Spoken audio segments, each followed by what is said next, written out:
기도하시겠습니다. 사랑과 은혜가 충만하신 아버지 하나님, 주님의 말씀 안에 거하며 주님의 그 승리의 날을 기대하며 주와 동행하는 삶을 살게 하여 주옵소서.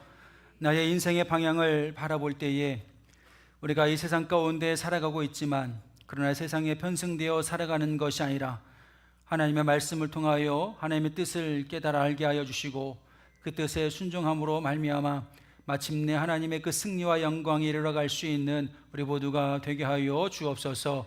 오늘도 부족한 종을 통하여 하나님의 말씀을 함께 나누기를 원합니다. 전하는 자나 듣는 자 모두가 말씀의 진리 안에 서게 하여 주시고, 성령님 오늘도 우리 안에 임재하여 주셔서 진리의 영으로 우리를 깨닫게 하시며 말씀의 진리 가운데 바로 세워져 갈 수 있도록 은혜 내려 주옵소서. 감사하며 예수님의 이름으로 기도하옵나이다. 아멘. 할렐루야. 하나님 우리 아버지와 예수 그리스도로부터 오는 은혜와 평강의 축복이 오늘도 우리 사랑하는 성도님들과 함께 하시기를 주님의 이름으로 축복합니다. 이 시간 앞뒤 자유에 계신 분들 바라보며 함께 인사 나누시겠습니다. 예수님께서 사랑하시는 형제님 자매님, 당신을 바라보니 하나님의 은혜와 축복 속에서 가장 잘되고 형통할 사람이 바로 당신이군요. 아멘. 하나님의 은혜와 축복이 항상 가득하시기를 주님의 이름으로 간절히 소망합니다. 여러분, 지난 한 주간 고난 없이 살아오셨기를 바랍니다. 그런데 우리의 바람과 다르게 늘 크고 작은 어려움과 고난이 우리 앞을 힘들게 할 때가 있지 않을까 싶습니다. 여러분, 지난주 말씀 같이 나누었던 것처럼 고난, 하나님께서 우리를 힘들게 하기 위해서 허락하신 게 아니라 하나님의 뜻을 찾아가라고, 또 하나님의 뜻을 더욱더 알아가라고, 그래서 그 고난을 통해서 하나님의 뜻을 알고 또 하나님의 말씀에 순종함으로 말미암아 날마다 하나님의 영광과 승리에 이르러 가라고 우리를 그 모든 것에 허락하신 것이라 생각합니다. 그렇기 때문에 고난 속에서 무엇을 선택할까, 그것이 우리의 인생의 방향을 결정하지 않을까 싶습니다. 고난 속에서도 원망과 불평이 아니라 항상 기도하며 하나님의 말씀을 선택하셔서 말씀 가운데 승리하실 수 있는 저와 우리 모든 성도님들 되시기를 주님의 이름으로 다시 한번 간절히 축원합니다. 여러분, 우리 인류를 보면 중세시대 그 이전에는 보편적 진리가 통용되던 시대였습니다. 그래서 하나님이 절대적인 하나님이시다. 그래서 신본주의 사상이 지배를 하고 있었던 시대였다라고 할 수가 있습니다. 그런데 14세기가 이르고 16세기에 이르면서 인류는 르네상스, 인문주의 이런 것들이 이제 발전을 하게 됩니다. 르네상스라고 하는 것은 재탄생이라고 하는 의미를 가지고 있습니다. 그렇기 때문에 신본주의 사상에서 신이 중심이었던 시대적인 흐름에서 인간이 중심이 되어지고 인간의 어떤 이성이나 또 개성이나 가치 이런 것들이 더 중요하게 여겨지는 그러한 시대로 접어들기 시작합니다. 그리고 17세기 과학혁명이 일어나고 이성주의가 발전을 하면서 그러한 사상들은 더 커지게 됩니다. 그리고 18세기에 이르러 계몽주의와 또 시민혁명, 산업혁명, 또 제국주의가 팽배해지면서 인간의 이성을 중요시하는 시대는 더 강해지게 되고요, 대전환을 맞이하게 됩니다. 이러한 바탕 속에서 19세기 들어서면 산업화가 급속도로 이루어지게 됩니다. 이로 인해서 제국주의, 식민지 팽창이 가속을 받게 되죠. 그래서 힘이 있는 나라가 힘이 없는 나라를 침략하고 속국으로 삼는 정말 고대 시대에나 있을 법한 그런 일들이 20세기에도 벌어졌던 것을 볼 수가 있게 됩니다. 그리고 20세기에 들어서면 다시는 있어서는 안 될 세계의 두 차례의 전쟁이 있게 됩니다. 그리고 그러한 전쟁이 있은 이후에 20세기 후반부터 21세기를 접어들면서 디지털 혁명과 그리고 4차 산업혁명의 시대를 우리는 보내게 됩니다. 그리고 지금 이 시대는 AI를 기반으로 하는 패러다임의 대전환의 시대를 우리는 살아가고 있습니다. 제가 어제 주말에 뉴스를 보니까요, 요즘에는 메인 뉴스를 이렇게 보다 보면 앞에는 이제 전국구 방송이 나오고 뒷부분에 한 30분 정도 지나면 지역 방송이 나옵니다. 요즘 지역 방송도 AI가 하더라고요. 그래서 AI 아나운서가 나와서 AI가 전하는 강원 뉴스를 전해드립니다 라고 하면서 정말 사람이 똑같이 하는 것처럼 AI가 강원 뉴스를 이렇게 하는 것을 보게 되었습니다. 이제 사실 AI라고 하는 것은 우리의 삶 가운데 뗄래야 뗄 수 없는 그러한 시대로 우리가 접어든 것이 아닐까 싶습니다.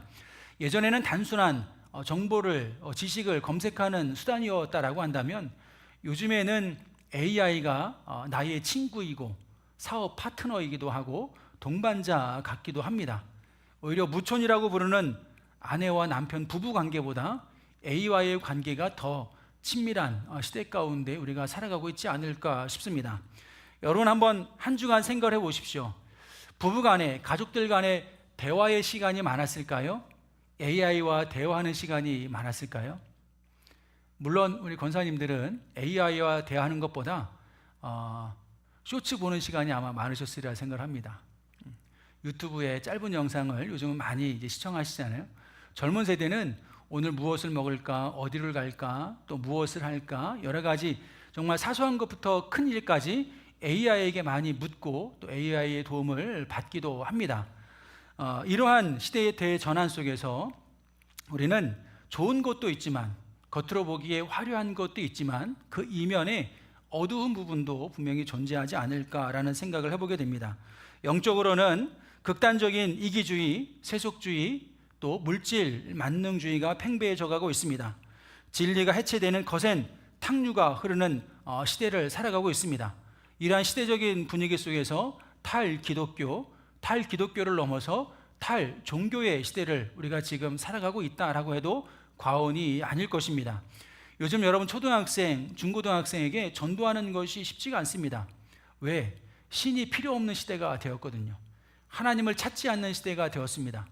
하나님보다, 신보다 자신들의 욕구 또 자신들의 필요를 더 빨리 채워주는 그 무엇이 있습니다. AI일 수 있고요, 핸드폰일 수 있고 또 세상 문명일 수 있습니다.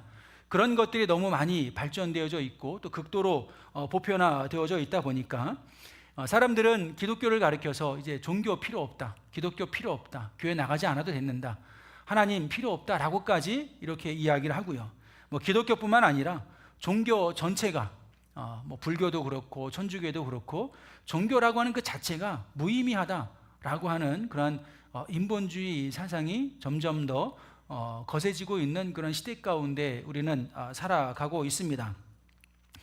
여러분 그 전천의 운동을 하시다 보면 가끔 자신의 배를 우리에게 보여주는 물고기들이 있습니다. 자신의 배를 보여줬다라고 하는 건 죽었다는 겁니다. 죽은 물고기들은 물살을 거슬러 갈 힘이 없습니다. 물살이 흐르는 대로 그냥 이리저리 떠다닐 뿐입니다. 그런데 여러분 살아있는 물고기는 어떨까요? 아무리 거센 물줄기라 할지라도 온몸에 상처가 날지언정 기어코 그 물살을 거슬러서 상류 또는 본인이 가고자 하는 곳까지 이르게 되는 것을 볼 수가 있게 됩니다. 시대의 거센 물살 앞에서 우리가 살아가는 이 시대, 정말 물고기들이 마주하는 그런 물살과도 같은 그런 시대의 모습이 오늘 우리들이 살아가는 이 시대의 모습이 아닐까 싶습니다. 시대는 점점점 살기 좋아지지만 또 모든 것이 풍요롭고 풍족해 보이지만 그러나 그 안에 영적으로 더욱더 어두워지고 더 인간미도 상실되어지고 또 뭐라 그럴까요? 사람이 살기가 더욱더 힘들고 어려워지는 그런 시대로 우리가 접어들고 있지 않을까라는 생각을 해보게 됩니다. 이러한 시대의 거센 물살 앞에서 그리스도인으로서 우리는 과연 어떠한 모습을 가지고 또 어떠한 정신과 어떠한 영성을 가지고 이 시대를 살아가야 할까라고 하는 것을 오늘 말씀을 통해서 한번 몇 가지로 나누어보면서 은혜를 나누고자 합니다. 첫째는 니느웨의 화려함, 그 이면에 탕류를 볼 수 있는 영적인 안목이 우리들에게 필요하겠다라고 하는 것입니다. 나훔 2장 8절에 있는 말씀 다 같이 함께 읽겠습니다. 2장 8절입니다. 다 같이 시작. 니느웨는 예로부터 물이 모인 목 같더니 이제 모두 도망하니 서라 하나 돌아보는 자가 없도다. 아멘. 네, 8절에 보시면 니느웨는 예로부터라고 말씀을 시작하면서 물이 모인 못 갔더니라고 표현을 하고 있습니다. 물이 모인 못 갔다라고 하는 표현은 어떠한 의미일까요? 모인 못, 연못을 의미하죠. 그래서 이 모인 못이라고 하는 히브리어는 키베레 카트 마임이라고 하는 그런 단어입니다. 여기에서 키베레 카트라고 하는 단어의 원형을 찾아 올라가면 베레카라고 하는 단어가 있는데, 이 베레카라고 하는 단어의 의미는 축복, 번영, 번성 이런 것을 뜻하는 단어입니다. 짧은 우기를 제외하고는 비가 거의 내리지 아니하는 고대 근동의 팔레스타인 지역에서 연못은 매우 중요한 역할을 감당하게 됩니다. 사실 우리나라도 그랬습니다. 지금이야 물을 어디서나 쉽게 얻을 수 있지만 집에서 물이 단수가 되어지면 어떻게 하면 될까요? 마트 가서 사오면 됩니다. 예전에 제가 군대 제대했을 때 제 친구가 자기는 생수 장사를 할 거라 그랬습니다. 사람들이 다 손가락질했습니다. 야, 무슨 누가 물을 돈 주고 사 먹냐. 근데 지금은 정말 그러한 시대가 됐습니다. 그래서 물을 구하는 것이 어렵지 않은 시대에 살고 있지만, 우리 어른 권사님들 젊으셨을 때, 어리셨을 때 한번 떠올려 보시면 생수 구하는 거 쉽지 않았을 것입니다. 마실 물 구하기가 어려운 그런 시대에 우리도 살았습니다. 그런데 고대 근동 지역은 어땠을까요? 더 힘들고 어려웠고, 연못은 성 안에 주민들이 마실 수 있는 유일한 식수와 또 가축들이 먹을 물을 연못에서 구할 수 있었기 때문에 이 물이 모여있는 곳이다 라고 하는 것은 그만큼 축복과 번영과 번성을 뜻한다라고 하는 그런 관용적인 표현이라고 할 수 있습니다. 본문에서 이 니느웨를 가리켜서 물이 모인 못 같다, 연못 같다, 그러한 곳이었다라고 하는 표현이 있습니다.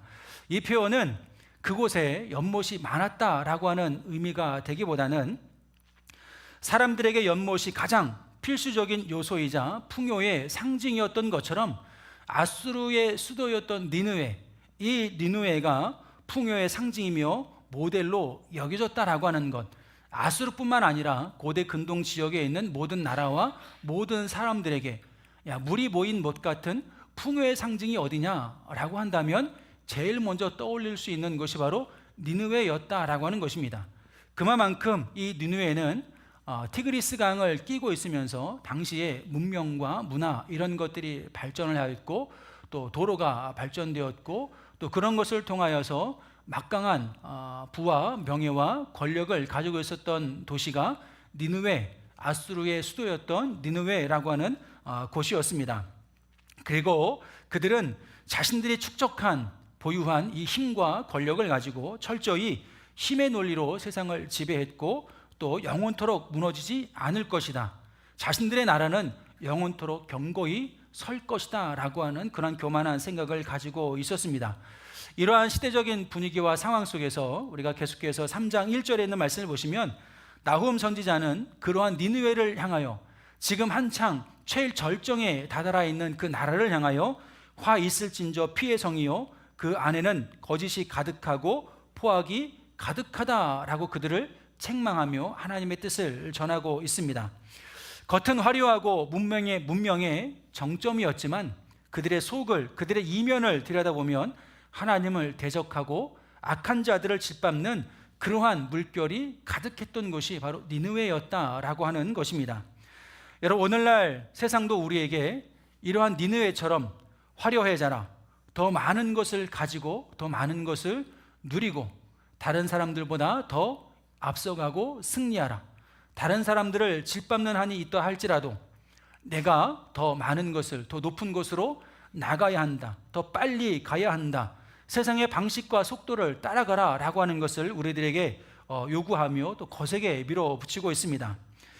이러한 물결에 몸을 맡긴다라고 한다면, 이러한 시대적인 흐름에 따라서 우리가 살아간다라고 한다면 우리들 역시 세상에 주는 안락함, 풍요, 번영과 번성을 누리며 살아갈 수 있을지 모르겠습니다.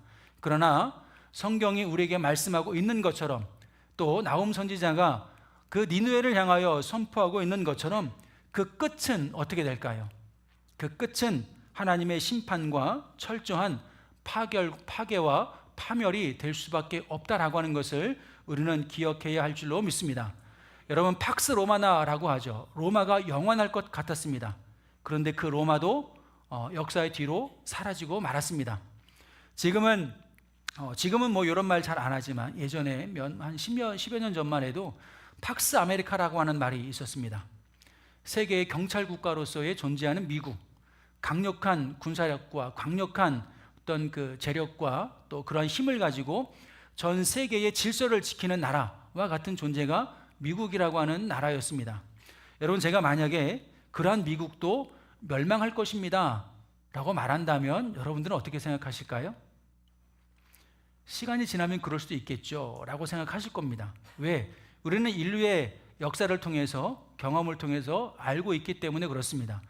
이 세상에 아무리 강력한 나라라도 그것이 영원하지는 않다. 시간이 지나면 뭐 100년이 됐든 200년이 됐든 시간이 지나면 그 모든 것은 사라지고 만다라고 하는 것을 우리는 알고 있기 때문에 그렇습니다. 그런데 고대 사회, 이 아수르라고 하는 나라가 최절정의 힘과 권력을 가지고 있을 그때에 그들을 향하여 너희가 멸망할 것이다, 너희가 무너질 것이다 라고 예언을 하는 것은 미친 짓이나 마찬가지였습니다. 그럼에도 불구하고 나훔은 니느웨를 향하여 하나님의 뜻을 선포합니다. 왜? 그것이 영원한 것이 아니기 때문에. 영원한 것이 있다라고 한다면 하나님의 말씀, 하나님의 진리만이 영원한 것임을 그는 믿고 있었기 때문에 그 믿음 안에서 니느웨를 향하여 하나님의 뜻을 선포하는 것을 볼 수가 있게 됩니다. 여러분, 이러한 시대적인 흐름은 지금도 마찬가지입니다. 하나님은 말씀을 통해서 세상의 화려함과 그런 모든 것에 취하여 그것만 보지 말고 그 이면에 있는 것을 볼 안목을 가지라라고 우리에게 요구하고 있습니다. 이 시대를 분별하여 하나님의 기뻐하시고 온전한 뜻이 어디 있는지를 분별할 수 있는 영적인 안목, 그것을 가지라고 하나님은 또 주님은, 성경은 우리에게 계속해서 요구하고 말씀하고 계신 줄을 믿습니다. 이러한 시대를 살아가는 그리스도인의 영성은 어떻게 될까요? 세상을 거스르는 거룩한 저항의 영성이 필요한 줄로 믿습니다.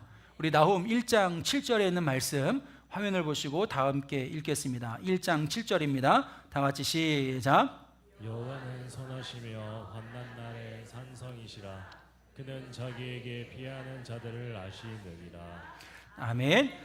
여러분, 나훔 1장 7절에 나훔은 이렇게 선포를 합니다. 여호와는 선하시다. 환난 날에 우리의 산성이 되신다. 하나님은 당신에게 피하는 자들을 아신다. 여기서 아신다라고 하는 표현은 단순히 내가 너를 알고 있다라고 하는 그 표현을 넘어서 너의 아픔도, 너의 슬픔도, 너의 고통도, 너의 환난도, 너의 모든 것을 내가 다 안다.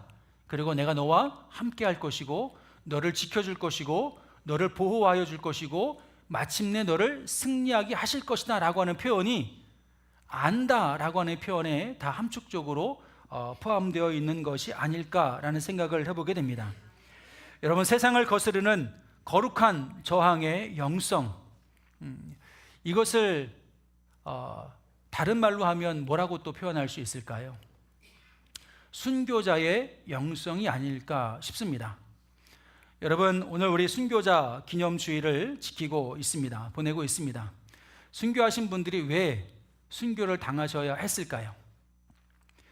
세상을 거스르는 거룩한 저항의 영성이 있었기 때문에 그렇습니다. 시대의 흐름에 편승하여서 나 편하자고, 나 안락하자고, 나의 유익을 위해서 그렇게 이리저리 흘려다니는 것이 아니라 어떠한 순간과 어떠한 환란이 있다 할지라도 나는 하나님을 향한 믿음을 지키겠다. 이 시대의 흐름에 편승하지 않고 믿음을 따라, 말씀을 따라, 하나님의 은혜를 따라 살겠다. 그 믿음을 끝까지 지켰기 때문에 그들은 순교할 수밖에 없었다라고 하는 것입니다. 니느웨 같은 세상 속에서 신앙을 지킨다라고 하는 것, 마치 거센 강물을 거슬러 오르는 연호의 여정과도 같지 않을까 싶습니다. 그래서 저는 오늘 설교 후반부에 연호 이야기를 좀 하려고 합니다. 연어 이야기를 하면 제일 먼저 무엇을 떠오르실까요? 생으로 먹어야 되는가, 훈제로 먹어야 되는가? 네. 우리 연어 그러면 이제 무엇을 먹을까? 어디가 연어 맛있게 하나? 뭐 이런 것들을 떠올릴 수가 있을 것입니다.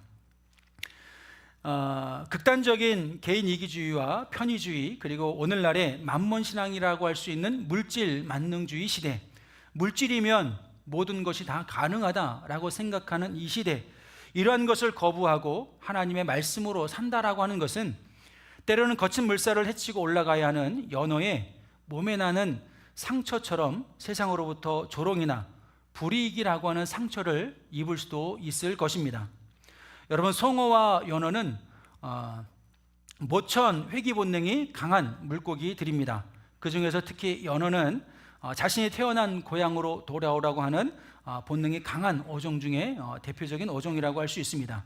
여러분, 연어가 바다의 수천 킬로미터를 돌고 돌아서 기어코 자신이 태어난 그 하천, 그 고향으로 돌아오려는 이유는 무엇일까요?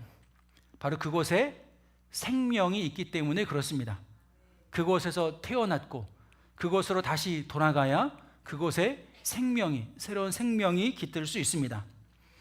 성도 역시 세상의 바다를 헤엄치지만 우리의 영원한 본향이자 생명의 근원이신 하나님을 향해 끊임없이 방향을 잡고 하나님을 향하여 한 걸음 한 걸음 나아갈 수 있어야 할 줄로 믿습니다. 그리고 우리가 기억해야 할 것이 있습니다. 그렇게 하나님을 향하여 믿음의 여정을, 또 거룩한 저항의 영성을 가지고 하나님의 본향을 향하여 한 걸음 한 걸음 나아갈 때 그 시대의 물살을 거스를 수 있는 힘이 나의 의지에 있는 것이 아니라 오늘 나움 선지자가 이야기했던 것처럼 하나님을 의지할 때, 하나님을 피할 때 하나님께서 그의 보호자가 되시고 그의 인도자가 되셔서 그를 그 나라에 이를 수 있도록 그를 지켜주시고 보호해 주신다라고 하는 것을 우리는 꼭 기억해야 할 줄로 믿습니다. 즉, 세상의 거센 물살 속에서 상처 입고 지칠지라도 우리의 피난처요 산성이 되시는 분은 오직 여호와 하나님 한 분뿐이다 라고 하는 사실을 우리는 늘 기억하며 살아갈 수 있어야 할 줄로 믿습니다. 사랑하는 성도 여러분, 연어의 목적지는 편안한 삶의 자리가 아닙니다. 새로운 생명을 낳고 자신을 내어주는 거룩한 희생의 자리라고 할 수 있습니다. 여러분들, 연어의 그 일생을 쭉 보면 연어가 자신이 태어난 고향에서 그 하천에서 어느 정도 이렇게 자라다가 다시 바다로 내려갑니다. 그리고 그 연어는 다시 자신이 태어난 고향으로 올라와서 거기서 알을 낳고 알이 부화하여 그것이 새끼가 될 때까지 그 새끼를 잘 이렇게 돌봐줍니다. 그리고 그 새끼가 그 강물, 그 하천, 우리가 보기에는 평온해 보이지만 그 물속 안에는 정말 적자생존의 전쟁터와 같은, 정말 작은 물고기들에게 그 하천은 전쟁터와 같은 그런 곳일 것입니다. 그래서 그 어미는 자신의 새끼를 위하여 자신의 몸을 먹이로 내어줍니다. 자신의 모든 것을 내어주고 자신은 죽음을 맞지만, 희생을 하지만 그것을 통해서 새로운 생명이 그 강가에 피어나게 되어지고 그것이 자라서 다시 바다로 향해 나가게 됩니다. 그렇기 때문에 연어가 자신이 태어난 곳으로 돌아간다라고 하는 것, 바다에서 성어가 되어서 바다에서 헤엄치며 다니면 얼마나 좋겠습니까?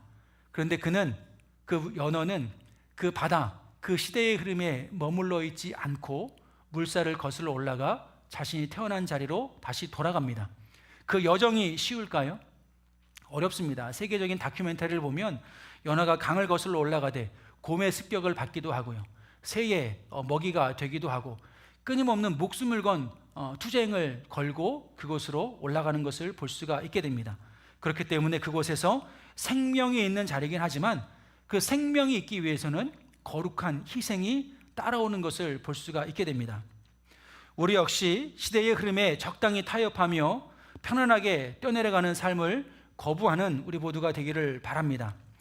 어류학자들에 의하면 연어들이 자신이 태어난 고향으로 돌아올 수 있는 것은 밝은 시력 때문이 아니라 연어의 몸을 보면 양쪽에 측선이 이렇게 있다고 합니다.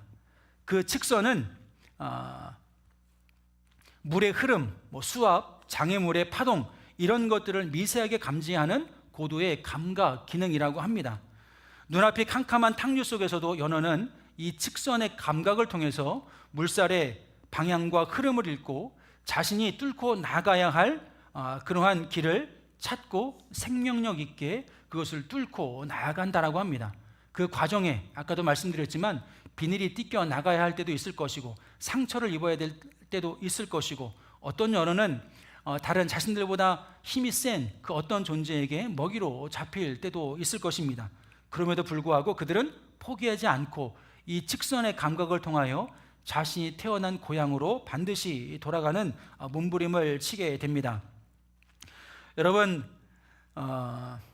오늘 우리가 살아가는 세상, 즉 현대판 니느웨, 이 현대판 니느웨를 저는 하나님이 없는 영광이라고 이야기를 하고 싶습니다. 겉모습을 바라보면 화려한 번영이 있습니다. 그 번영을 기반으로 하여서 세상의 영광을 그들에게, 그곳에 있는 자들에게 준다라고 이야기를 합니다. 그러나 그 이면을 들여다보면 혼탁한 탕류처럼 온갖 거짓과 포악이 난무한 시대가 오늘 우리가 살아가는 이 시대의 모습이 아닐까 싶습니다. 그래서 그 끝은 어떻게 될까요? 오늘 나움 선지자가 문화의 절정에 이루었던 그 니느웨를 향하여 그 끝은 파멸이다라고 이야기를 했던 것처럼 여러분, 하나님이 없는 영광의 자리, 그 자리가 번영과 번성과 세상의 왕관과 영광을 누리는 것 같지만, 그래서 그곳에서 내가 편안하게 사는 것 같지만 그 끝은 결국 파멸과 심판과 멸망으로 이르러 갈 수밖에 없다라고 하는 것을 우리는 기억해야 할 줄로 믿습니다. 그래서 영적 감각에 살아있는 성도는 환난날의 산성이 되시는 하나님을 향하여 흔들림 없이 한 걸음 한 걸음 믿음으로 나아가게 되어지는 줄로 믿습니다. 그렇다면 오늘 우리 믿는 자들에게 있어서 이 영적인 측선이 필요한데, 연호에게 영적인 측선이 있듯이 자신의 삶을 또 방향을 정해주는 그 측선이 있듯이 오늘 우리 그리스도인들에게도 이 영적인 측선이 필요할 것인데, 영적인 측선은 무엇일까요? 바로 하나님의 말씀과 깨어있는 기도인 줄로 믿습니다. 세상의 가치관이 아무리 거세게 몰아친다 할지라도 말씀과 기도로 깨어있는 성도는 환난날의 산성이신 하나님을 향해서 흔들림 없이 방향을 잡고 한 걸음 한 걸음 전진해 나가는 삶을 살아가게 되어질 줄로 믿습니다. 여러분, 비록 세상과 다르게 살아감으로 인해서 영적인 거룩한 흉터가 남을 수도 있습니다. 저는 이것을 하나님과 함께하는 상처 입은 영광이라고 말하고 싶습니다. 여러분들에게는 하나님이 없는 영광이 있습니까? 아니면 하나님과 함께하는 영광의 거룩한 상처가 있습니까? 하나님이 없는 영광은 영원하지 않습니다. 우리는 인류를 통해서도, 인류의 역사를 통해서도 알 수 있습니다. 제가 설교를 처음 시작할 때 중세시대부터 지금 현 시대에 이르기까지 시대의 흐름을 짤막하게 말씀을 드렸습니다. 그 인류의 시대의 흐름을 쭉 보면 영원할 것 같았지만 영원한 것은 하나도 존재하지 않습니다. 물론 그 시대의 어떤 유산을 전통으로 이어오는 것들은 있습니다. 그러나 그것이 지금 이 시대의 절대적인 가치를 가지고 있지는 않습니다. 그래서 고전주의 시대, 모더니즘 시대, 포스트 모더니즘의 시대를 향해서, 그리고 어떻게 보면 그런 모든 것들을 다 초월하는 그러한 시대에 지금 우리가 살아가고 있지 않을까라는 생각을 해보게 됩니다. 그러나 우리가 기억해야 할 것, 그러한 모든 세상의 영광, 하나님이 없는 세상 영광의 끝은 멸망일 수밖에 없다라고 하는 것, 그리고 상처 입은 영광이라 할지라도 그 상처 입은 영광만이 영원히 남아서 하나님의 나라를 세워가는 그러한 은혜와 축복의 통로가 되어지는 줄로 믿습니다. 우리 순교자들의 영성이 바로 상처 입은 영광이 아닐까 싶습니다. 하나님이 없는, 상처 없는 그러한 세상이 주는 영광을 외면하고 상처 입을지라도 내가 이 세상을 살아갈 때 세상의 흐름에 편승하여 편하게 살아가는 것이 아니라 내가 힘들고 어렵지만 오늘 현대판 니느웨의 그 문화의 화려함을 쫓는 것이 아니라 그 이면에 하나님의 뜻과 그 이면에 있는 세상의 어두움을 알고 그것에 타협하는 것이 아니라 오히려 그러한 시대를 거슬러 올라갈 수 있는 거룩한 저항의 영성, 그러한 영성이 오늘 저와 우리 모든 성도님들에게 있기를 주님의 이름으로 간절히 축원합니다. 그 길은 십자가의 길이고 생명의 길이고 참된 영광의 길인 줄로 믿습니다. 그 길을 혼자 가면 힘들고 어렵습니다. 중간에 포기해야 될지도 모르겠습니다. 그래서 하나님께서 우리가 그 길을 포기하지 않고 끝까지 완주하게 하기 위하여 무엇을 허락하셨을까요? 주님을 보내주셨고요. 주님이 우리와 함께 하셔서 우리가 그 거룩한 저행의 길을 포기하지 않고 마침내 저 천국 본향에 이르러갈 수 있도록 주님이 오늘도 우리와 함께 하시고 우리를 인도하여 주시는 줄로 믿습니다. 그리고 그 주님이 성령을 우리 안에 보내주셔서 성령님의 내주하심을 통하여 우리는 믿음을 가지고 그 믿음으로 말미암아 하나님을 향하여 한 걸음 한 걸음 나아갈 수 있게 되는 줄로 믿습니다. 또 있습니다. 무엇이 있을까요? 믿음의 동역자들, 옆에 계신 분들, 앞에 계신 분들, 뒤에 계신 분들, 우리 믿음의 공동체 안에서 영혼의 동반자, 영혼의 친구, 그런 동반자들을 하나님 만나게 하셔서 그들과 더불어 세상에 편승하는 신앙이 아니라, 세상과 적당히 타협하면서 그렇게 살아가는 신앙이 아니라 끝까지 하나님을 향한 믿음과 신앙을 지키기 위하여 누군가 쓰러져 기도할 수 없을 때 그 사람을 위하여 기도할 수 있는 영혼의 동반자, 바로 우리 교회 공동체 한 사람 한 사람인 줄로 믿습니다. 그래서 제가 지난 금요일에도 다음 주 금요 기도에 오실 때 영혼의 짝꿍, 영혼의 친구 손에 손을 붙잡고 교회에 꼭 오셔라 라고 하는 말씀을 드렸는데요. 오늘 이 시간에도 여러분들에게 똑같은 숙제를 내어드립니다. 돌아오는 주일은 이제 우리가 상반기를 마치고 하반기를 시작하는 맥주감사 주일입니다. 여러분들의 영혼의 동반자, 영혼의 짝꿍 꼭 손에 손을 붙잡고 예배의 자리로 오시기를 주님의 이름으로 간절히 축원합니다. 우리 1세대 목사님들이 하셨던 것처럼 소망교회 예전에 그런 이야기가 있잖아요. 총동원 주일에 혼자 오는 분들은 교회 못 들어오게 했다고. 그런 얘기 있습니다. 정말 있습니다. 그래서 다음 주에 오실 때 혼자 오시면 교회 못 들어오십니다. 꼭 영혼의 짝꿍과 손에 손을 붙잡고 금요일에도 그렇게 오셔서 한번 기도하고 또 주일에도 함께 오셔서 집에 계신 분들 짝꿍들 계시죠? 그분들에게도 목사님이 이번 주에 짝꿍 데리고 오래. 같이 가자. 내가 맛있는 거 사줄게. 이러면서 자녀들에게는 내가 용돈 줄게. 이러면서도 같이 그 짝꿍들과 함께 오셨으면 좋겠고요. 또 우리가 신앙생활 할 때 그분들에게도 그 영혼의 짝꿍이 필요합니다. 여러분들이 영혼의 동반자, 영혼의 짝꿍이 되어 주셨으면 좋겠습니다.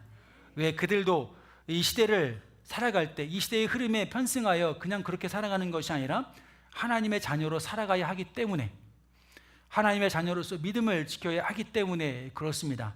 그래서 나에게도 영혼의 짝꿍이 필요하듯 내가 누군가에게 영혼의 동반자, 영혼의 짝꿍이 되어줄 수 있는 저와 우리 모든 성도님들 되었으면 좋겠습니다. 여러분, 시대의 화려함에 우리의 마음을, 우리의 시선을 빼앗기지 말고 그 이면에 있는 어두운 부분들, 또 하나님의 뜻을 발견하시고 또 세상의 흐름에 편승하는 것이 아니라 순교자를 배출한 교회로서, 순교자의 영성을 이어받은 믿음의 후손들로서 이 시대의 흐름을 저항하는, 그렇다고 막 우리가 시위하고 피켓 들고 싸우자가 아니라요, 거룩한 저항의 영성입니다. 여러분들의 삶 속에서 거룩한 저항의 영성을 가지고 하나님의 자녀로서 합당한 삶을 살아가실 수 있는 저와 우리 모든 성도들 되었으면 좋겠습니다. 이 시간 다 함께 우리 찬양하고 결단하며 기도하겠습니다.